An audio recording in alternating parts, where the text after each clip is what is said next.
السلام عليكم ورحمة الله وبركاته. تقييمات لاعب الأهلي عن مباراة مودرن.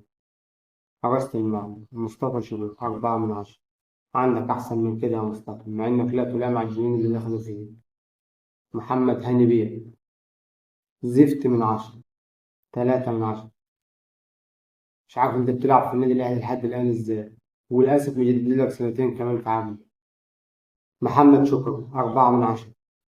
ياسر إبراهيم 5/10. عندك أحسن من كده يا ياسر.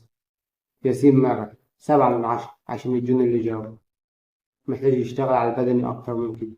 أحمد رضا 7/10 عشان الجون اللي جابه. العب السهل يا عم أحمد. أنت مش محتاج تثبت إنك فينا كورس في نفسك يعني. العب السهل.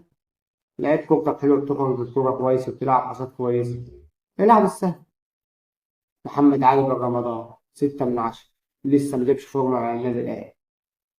قفشة بيه 3/10. لف بس بالكورة وارجع لورا يا قفش. كل اللي فالح فيه إنك تلف بالكورة وترجع لورا، ومن شوية لورا بتقارن نفسك بفيديو اللي لاعب برشلونة. زيزو 8/10. بسم الله ما شاء الله، عرضيات تدور. لعيب ممتاز جدا جدا جدا. تريزيجيه 5/10. حاول كتير بس بيغلب عليه اللعب الفردي. محمد شريف 3/10، ما جاش في المباراة أصلا. البدلاء كلهم 3/10.